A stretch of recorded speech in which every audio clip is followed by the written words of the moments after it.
Hi, everybody. My name is Judith, if we haven't met yet, and I've been coming to Swift for about 10 years. And I was a unit head for a couple of sessions, and I found that there wasn't really anything like telling us how to do the job. And so Mike and I put together this unit head manual, and I'm going to talk you through it, and hopefully, you guys have your own copies too. So just to start off, I think it's really important to say that not everybody gets the opportunity to be a unit head, and you were chosen because the staff for Swift, they trust that you can support the counselors and help them connect with their campers and be awesome at what they're doing. And it's really my favorite job I've ever had on camp. And we'll talk through kind of what your days are going to look like and what the expectations are. But just make sure that you take some moments to be really proud of yourself because you deserve it. And I'm really, really happy for you. All right, let's see what we got here. Okay, so one of the most important things at the beginning of camp is making sure that your unit bonds together and co-counselors feel comfortable with each other and that your unit really feels like a family for the session. So there are a couple different ways that you can go about making that bond happen as quickly as possible. And so if we look under activities to get to know your unit, there are a couple options. Mindful listening is it's important when people speak to counselors at camp that they feel heard. And that goes for campers, for support staff, for you and your counselors. And so mindful listening is basically the act of not just hearing something, but actually listening and taking in that information and adding that to your noggin and being able to refer back to it later. One of the reasons I really like mindful listening is because it allows one counselor to talk to another counselor so they automatically have a connection with someone. So basically, the idea is that counselors will pair up and you can have counselor one and counselor two. And so counselor one is going to speak to counselor two for 2 minutes uninterrupted. Counselor two is not going to speak at all. And afterwards, counselor two is going to relate back to counselor one a couple things. First, literally, what was the story? Basically, tell their story back in a short synopsis. And two, what are the feelings that this person was feeling when they told their story. So they'll say those things back, and one of the things to focus on is what it feels like to actually be listened to. We want both, and then the partners will switch. So both will have the experience of speaking, and both will have the experience of practicing their mindful listening. So this is a great activity to do really early on. I think it's actually in the orientation pamphlet if you can get to it during those meetings. So you want to just basically anytime you do an activity, ideally you would bring everybody back together and just say something at the end. So for mindful listening, it can be something like talking about, what did it feel like? Can one person share what it felt like to listen, or can one person share what it felt like to be the speaker? And then the big takeaway is, how can you utilize mindful listening at camp? And it's really important that the campers feel heard when they speak.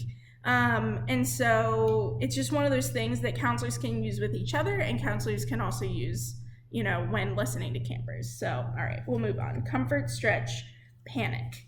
So at camp, there are times when 8 different things are happening at one time, and a counselor has to really just tap into their arsenal of I know what I'm doing right now, I feel comfortable, let's go to the pool or whatever it is. So comfort, stretch, panic is a way to talk about, well, what do you do when those moments get hard? What do you do when you feel like you're out of your comfort zone? So if we look, there's this diagram of if you're totally in your comfort zone, you're feeling pretty bored, it's not exciting.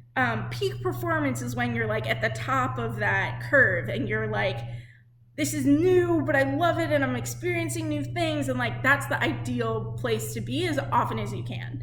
And then exhaustion is panic. Exhaustion is when you've gone too hard. You haven't had a nap. You snuck out and so you didn't sleep all night. And it's really important to talk to counselors about some skills to move from exhaustion, the red panic zone, to get to the stretch zone or the comfort zone.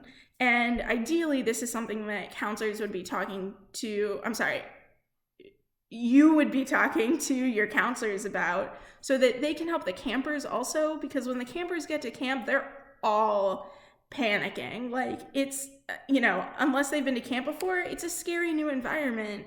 We want to support them as best we can. So it's important for counselors to realize that when the campers come up to camp, they are in that red zone when they step off that bus. And our goal is to get them to that stretch zone as soon as possible. Move your butt, pretty self-explanatory. Big circle, one person in the middle. That person is going to say something about themselves. And then anyone else who also that applies to, you'll run and try to switch places, and then there'll be one person that doesn't have a spot, and they'll go back in the middle. It's something we do at Swift all the time. 2 truths and a lie. Just what it sounds like. It's a good get to know you game. And then at the bottom, this helpful hint: when you're walking around during orientation, there are some places that are not on the tour, and just places to point out, like, this is exactly where you're going to meet when your cabin has canoeing. It may seem self-explanatory, but if you mention little things like that, people that have never been counselors, people that have never been up to camp before, will start to feel like they know the space, even before the campers are there. So that's just great to do during orientation. Now, here's my favorite thing to talk about. So, like, what is being a unit head? What does that day look like? What are you supposed to do? So there are a couple different options for an answer to that question. And I definitely have my preference. You'll probably develop your own, but I think there are like 2 big ideas of how you could spend your days as a unit head up at Swift. So you're not going to be on the schedule. So technically, you can kind of be wherever. And the whole point of your job is to help enable counselors to support their campers as best as possible. So however you think you need to get that done, that is what you should do.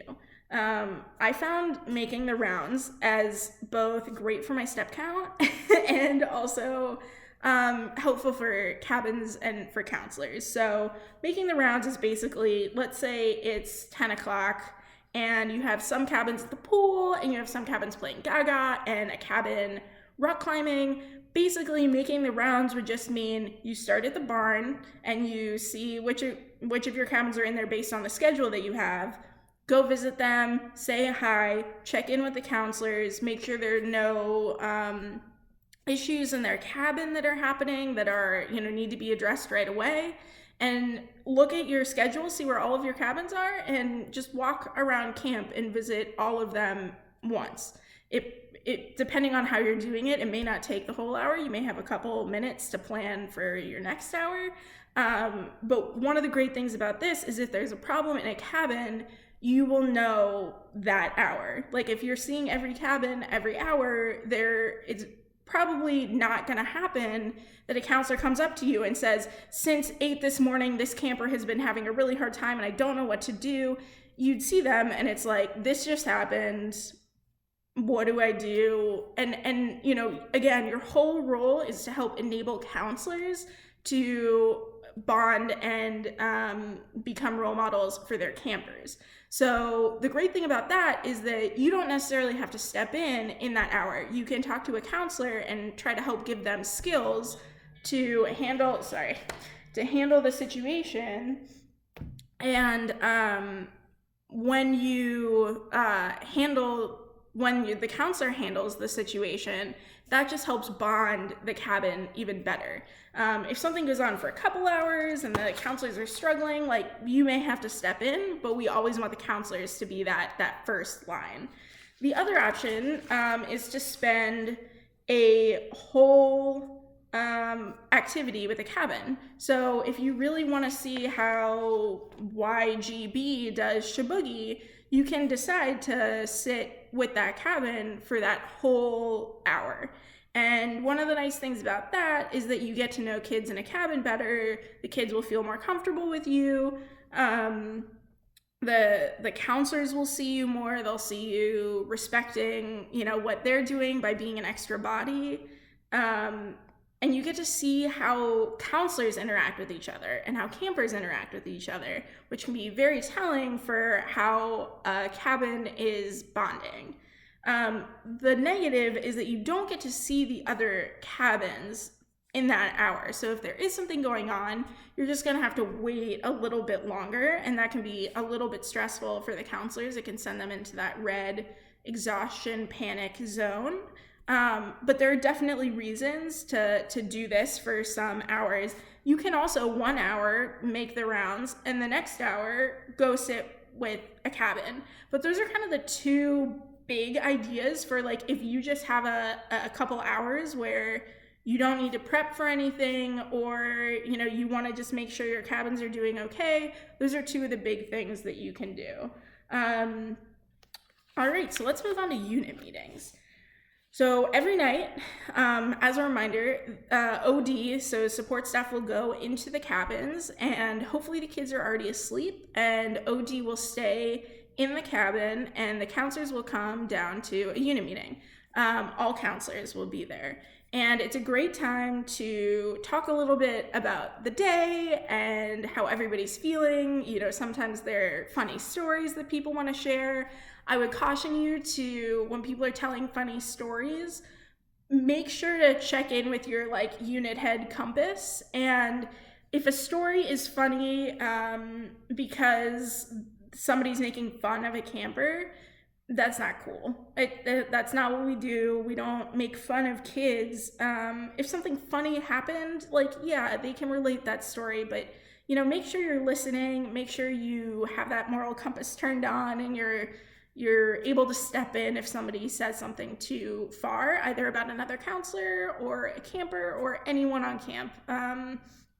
So when you have unit meetings at night, you'll have notes to go off of.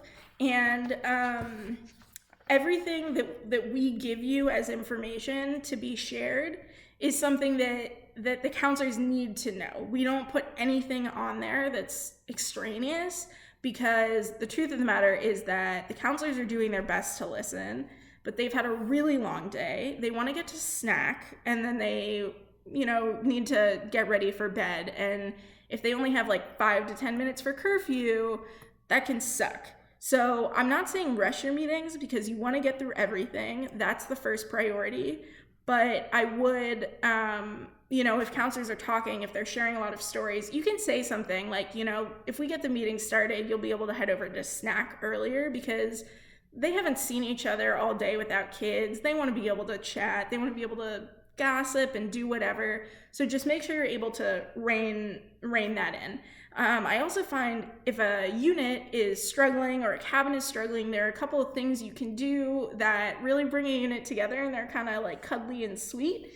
So one of them is "You're great," which I loved a lot because it involves food. So if you have a bag of candy, it's in your unit head manual. You can read about it, but it's basically somebody will have the candy, they'll take out a piece of candy, they'll say something nice about somebody else in the unit, give that person the piece of candy in the candy bag, that person will take a candy, say something nice, and by the end, everyone will have something nice said about each other, and everyone will have a piece of candy. One of the reasons this is great is because when people's mouths are full, they're going to interrupt you less. So I've always found that little pieces of candy can actually be really helpful to not be interrupted when you need to get things done at unit meetings. Problem solving or story sharing is great, just because, again, we really want to enable counselors to be able to problem solve. So if they can help each other, that's ideal. Schedule review. This is just important so counselors know what's going on the next day and what stuff their campers need to be wearing in the morning. I'm gonna try to make this very clear, but when campers go to breakfast, ideally, they should be ready for their first activity, because Golden Broom, it might be a time for grabbing towels, but it's not a time to put a bathing suit on. Golden Broom is a time to clean your cabin. We really want to make sure kids have their own stuff, that nobody's leaving with less than they came with, and Golden Broom is a great way to ensure that that's going to be the case. So if you're swimming at like 10, when you go to breakfast, you should have a bathing suit on, and you should grab your towel at Golden Broom, but they should know that they need to grab a towel ahead of time. So schedule review allows counselors to be confident when they get up in the morning, knowing exactly what needs to be done before breakfast. Cool. There are a couple helpful hints in here if you want to read through those. After unit meeting and after snack, it's time for the counselors to go to bed and for you to do bed checks.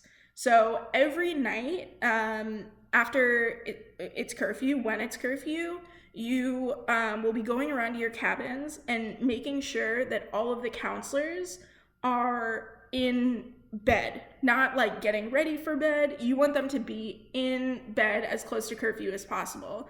And until you see all of your counselors in bed, you're not done for the day. There are counselors that do silly things and think that they don't need to go to bed, that they don't need rest.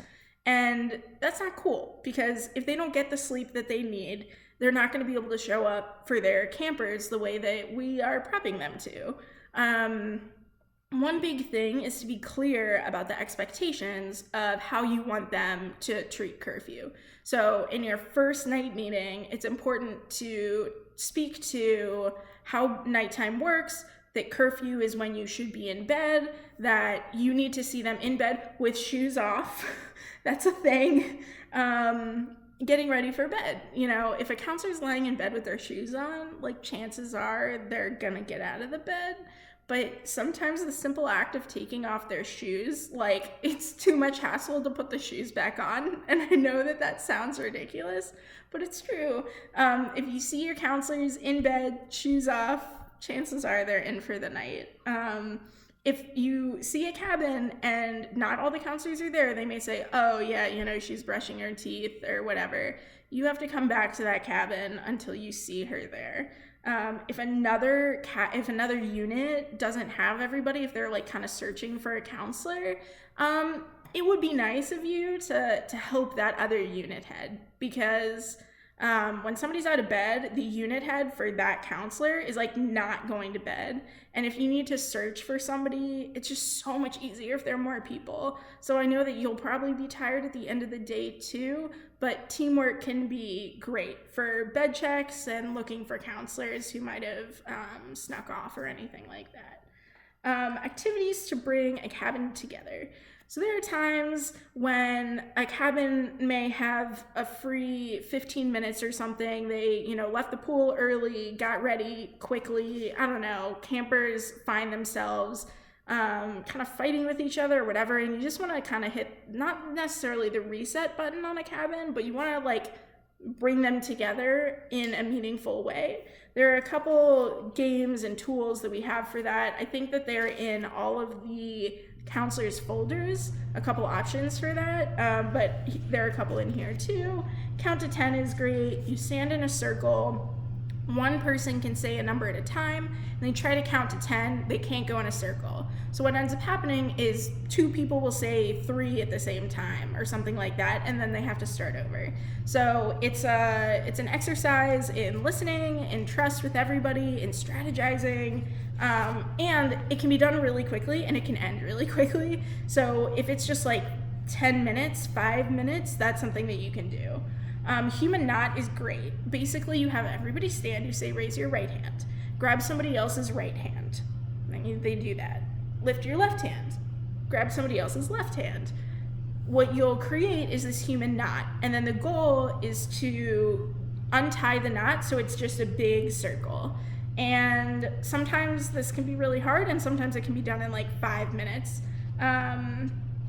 If it's too easy for them, you can have them try to do it silently, because usually what happens is a leader emerges that's like, oh, you step over these hands, do this thing, do that thing. But if you have to do it silently, then everyone in the cabin is, even. Everyone is equal and is not together, and people really need to work together. Follow the leader is a fun one. I like this one a lot. So the cabin will sit in a circle, and one person will step away for a second, and they don't need to go far. Like a counselor doesn't necessarily need to go with them. If it's the youngest unit, if a counselor's worried, a counselor can go with them too. While they're gone, one person in the circle will be designated leader. And that means that what they do, everyone will emulate. So the person will come back to the circle. The leader will start doing something like clapping their hands. So then everyone's going to start clapping their hands. They can start snapping. Everyone will start snapping. And the point of it is that the person who wasn't in the circle when they chose the leader is supposed to try to guess who's the one that's choosing what they're doing, who's the leader.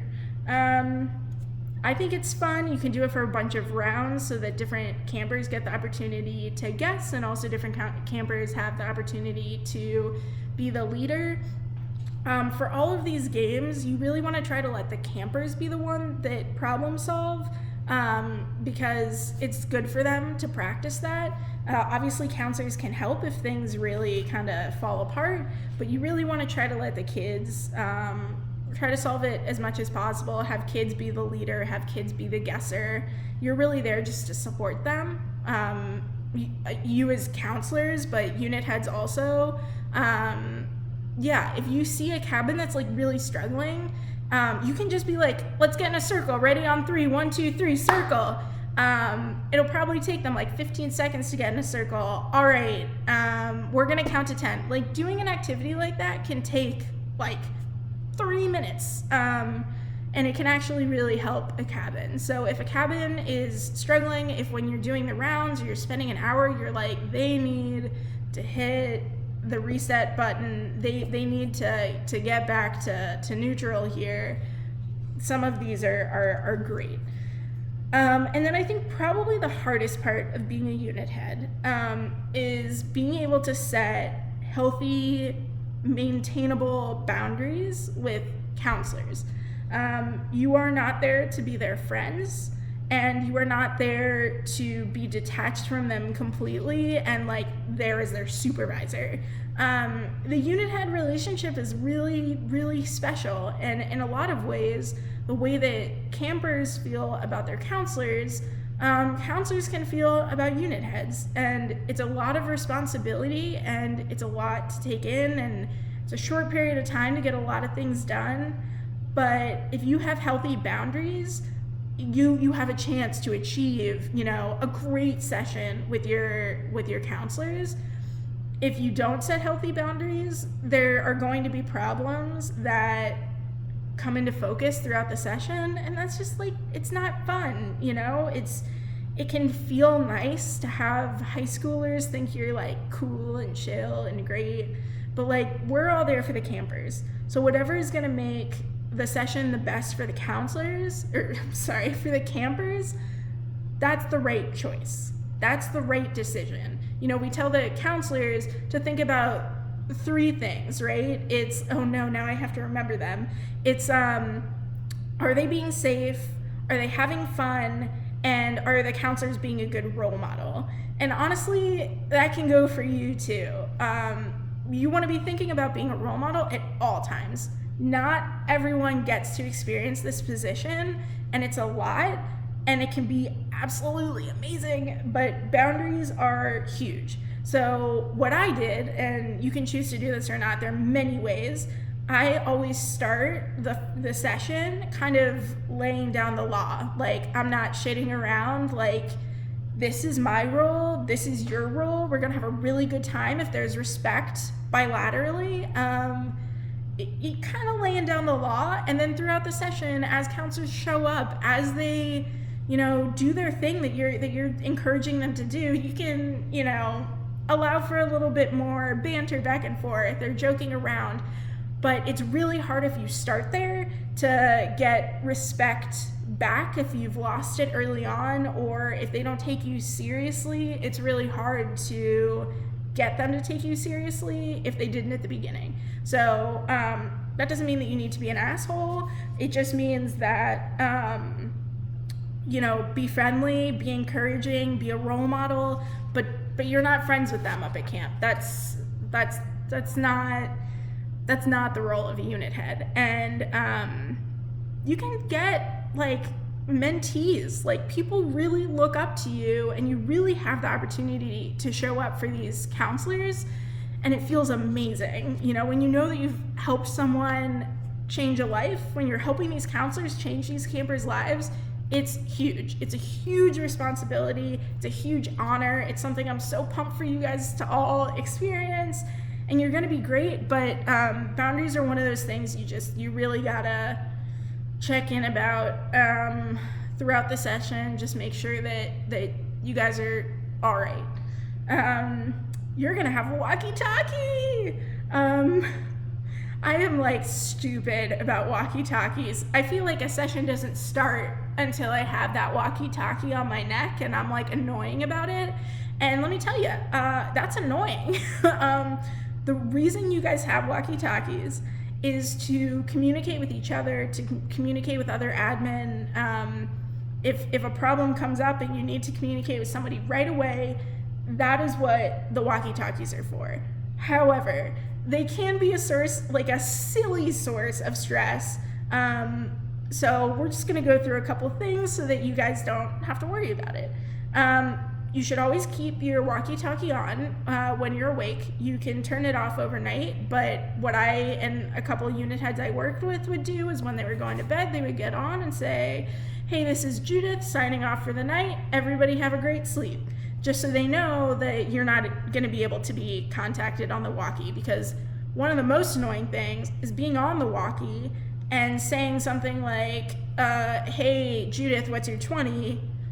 No response. Hey, Judith, what's your 20? No response." And you don't realize that Judith's 20 is asleep in bed and her walkie-talkie isn't on.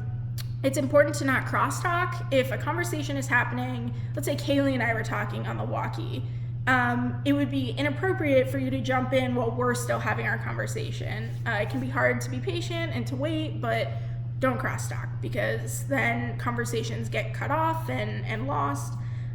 If you need to have a conversation about a specific camper, you need to switch to a different channel where you will only be speaking to the person that needs to know the information that you're saying. We want to keep information about the kids private, because honestly, no one needs to know other than the people directly involved. This can be about bedwetting, this can be about behavior, anything. If it's about a specific camper, it shouldn't be talked about on the main line. Don't be too ridiculous on there. Try to keep it kind of classy. You never know who's listening. You never know who's standing next to somebody with a walkie-talkie. And it would be real embarrassing if you said something inappropriate and we had a donor standing next to somebody with a walkie-talkie. You can just don't do it. There are like so many other spaces for it and other ways to communicate. Be short in what you say and stick to business. You only use the walkie-talkie when you need to use the walkie-talkie. It's not like a fun toy. It's a means of communication up at camp. The other thing about walkie-talkies is it's really great to talk to people in person about things if you can, if you're, walking and you can just, one of the things that I've done on the walkie before, so when you say, "What's your 20?"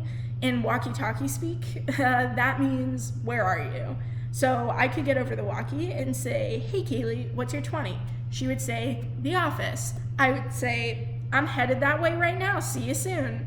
And Kaylee would know to wait where she is until I get there, or walk toward me so we can meet each other.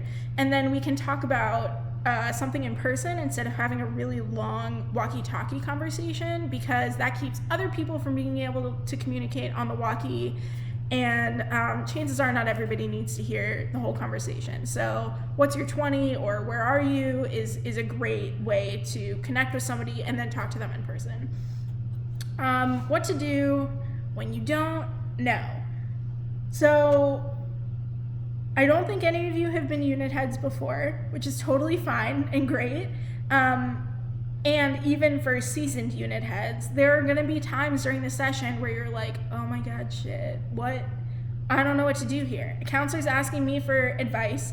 I'm supposed to have the answers, right? And like, honestly, you're not supposed to have all the answers. What you're supposed to have is the confidence to talk to a counselor when they need you, to let them know that you hear whatever is going on, and to say something if you don't know the answer, like, I'm gonna go get an answer for you. I'm gonna go, look for an answer. I'll come back to you. The important thing there is to make sure that you come back to them, that you close all the loops, that, all the circles are closed and you have addressed the problem, but it's totally great to use other resources. Some of your best resources are each other. You've all had different experiences with Swift. You've all been counselors in different cabins. You've had different issues in your cabin, different things you might feel comfortable with. One unit head might be great at homesickness, while another unit head is really great at something else, like getting the kids to sleep or helping to get them ready before an activity. So tap into each other's brains, like you guys are a team, and being unit heads together is a really powerful thing. Communicating with each other is really important. Checking in with each other is really important. Sharing problems that you might be having in your unit is really important. It's, you guys are the unit heads for the session. You guys all have this position, just with different counselors. And so you're really a team, and communicating with each other is really the best way to approach any problem that you feel like is out of your grasp. Support staff are a great resource. Their admin are a great resource. But just make sure that you're not trying to solve everything on your own. It's not all about, people feeling like you have all the answers, because in all honesty, you're not going to have all the answers. And that's okay. Like, that's cool. It's totally okay. But just knowing how to find an answer, or at least find something that might help a counselor when they're in that position, it can be really powerful. And when you come through for a counselor like that, they know that they can ask you for help and that you'll pull through. If the ball gets dropped somewhere and you never make it back to that counselor, they may feel like, well, this isn't a resource that I can use in the moment if I need help. And the truth is, you are a resource that can be tapped in for that. And even if you don't have the answer, you can help a counselor. The counselors all day are with their kids, all day. They don't have time to go and leave their cabin and search out an answer to this problem, but you do. Like I said, you guys aren't going to be on the schedule, so really what you're doing all day is making the rounds, spending hours with cabins, and putting out little fires as they happen so that the campers are having the best time possible. Remember, are they safe? Are they having fun? Are you being a good role model? So yeah, I went through that. I'm sorry that this is a half hour long. I did not expect that. You guys are gonna be great. And I really have confidence in you, because Mike and Kaylee have confidence in you, and you guys know camp. You know how camp looks when it's running great. You know how camp looks when things are a little, when there's kind of tension in a cabin. Your role is to help the counselors connect with their campers and create trust, and to allow these counselors to be role models to the kids. So that's all you gotta do. And it's a lot, but I think if you go through some things in this manual, if you talk to your other co-unit heads, you might be really surprised how fun it can be. It's a really, really special job, and you guys are gonna keep camp running. If you stopped being a unit head for a day, camp would not run. Unit heads are necessary. So please just be so proud of yourselves. Know that you're gonna do an absolutely amazing job, and please have an amazing session. I really wish I could be there. Breaks my heart, but please have an amazing time. I wish I could be there to see you guys do an awesome job. Love from me. Bye, guys.